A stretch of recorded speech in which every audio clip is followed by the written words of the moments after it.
To talk about this topic, I think what we need to do first is take a step back and look back in time, back before the pandemic, back before digital marketing, back before computers and phones were prevalent in society. And back when we used to actually go into physical stores, physical offices, physical bank branches to get things done. At max, maybe we used to call businesses to get stuff done. Maybe if you're ordering pizza, maybe if you're actually a whole bunch of products and services, you still would call businesses. But what united all of the ways that we bought and sold things, was that with a few exceptions, the buyer journey involved some form of human interaction. We were walking into the store and we were talking to someone. We were walking into the insurance agent's office and we were either talking to the person at the front desk or we were talking to the agent themselves. Regardless of what we were buying, whether it was a pair of socks, whether it was insurance, whether it was mortgage, whether we were hiring a lawyer, it involved some form of human interaction. Now we all know what happened next. iPhone comes around, smartphones become prevalent. Everyone has access to the internet in their pocket at home, and business starts to shift online. And as a lot of businesses start to shift online, the buyer journey becomes more self-serve.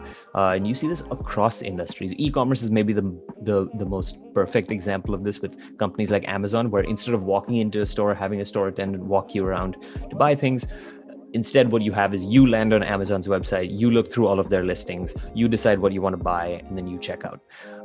And this approach of self-serve buying and selling online had benefits for both businesses and customers. For businesses, it gave us unfathomable reach, because obviously the friction of getting someone to get off their couch, walk into your store is quite high. So convincing many people to do that, convincing people to do that at scale was difficult. Instead, you could set up a Shopify store, you could set up a landing page for your insurance agency and have it reach everyone in your area, just for a couple of $1,000s if you run ads, right? So it gives us reach that we previously did not have, and for customers, similar benefit. You don't have to get off your couch. You don't have to walk out of the door. You don't have to drive over and walk into a physical store. You can buy pretty much anything that you want from the comfort of your couch or the comfort of your bed or wherever you want to buy things. You can get an insurance policy while you're driving out to dinner somewhere, which is something I actually did the other day. You can buy a funny pair of socks while sitting on your couch. You can pretty much buy anything, anywhere that you want. Now, the insurance industry has been no different.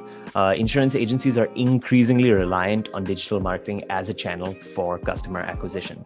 If you look at some of the trends around this, search volume for insurance near me has consistently increased over the past couple of decades, since Google has been a thing. In fact, over the last 2 years alone, it's increased by 100%. And 69% of buyers start their search online. The majority of people, when they're looking for insurance, they're not walking into the insurance agent's office. They are Googling it to find out more about what their options are. And it's very hard to imagine running an insurance agency today without it's very hard to imagine running an insurance agency without some form of digital marketing strategy. Pretty much everyone out there in the industry has some approach to being online, some presence online, be it through ads, be it through social media, be it through content. Now, for most people in the world of digital marketing, we'd say, hey, this is a happy ending, right? We've reached an era where everything's online. You can buy everything online.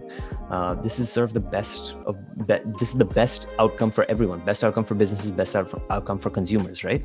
Well, not really, because we do see issues with the self-serve model, especially for insurance.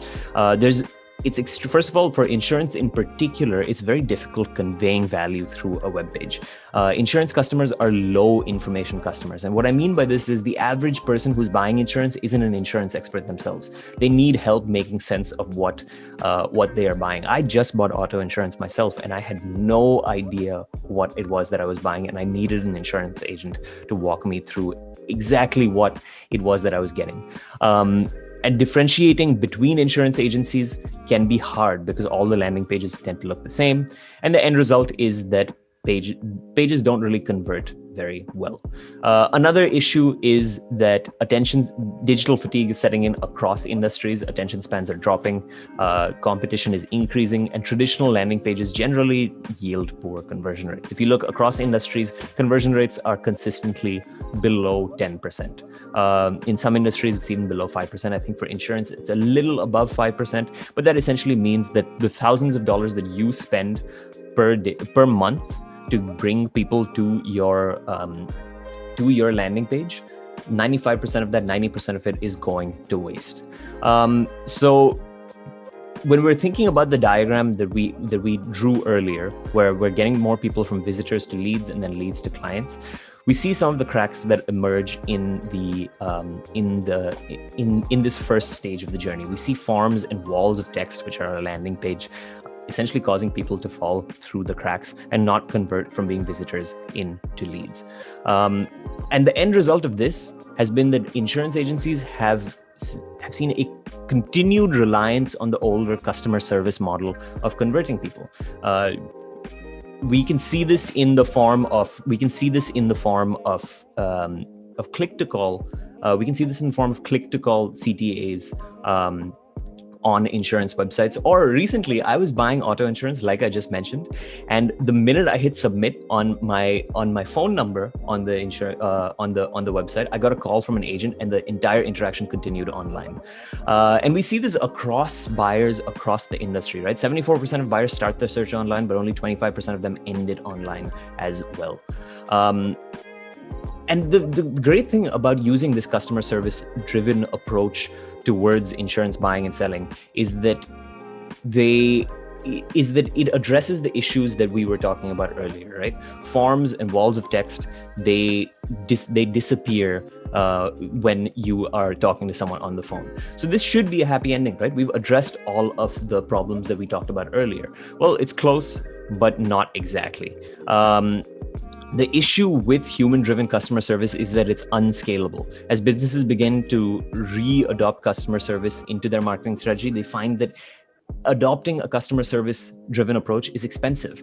You have to manage HR if you are hiring a larger team, if you're a larger insurance company. If you're a smaller insurance company, it's just yourself, and it takes all of your time and effort. Inevitably, you're going to reach a point. If you are successful in your marketing campaigns, you are going to reach a point where it is impossible to keep up with the number of calls you are receiving at a single point in time. And delivering 24/7 customer support is nearly impossible. So in my example, when I got the call from the insurance agent, I was in a car driving somewhere. I didn't have my wallet on me. And the insurance agent, we reached the point where I had to pay by down payment. And the insurance agent said, "Oh, you don't have your wallet on you? Well, I guess text me when you get back home."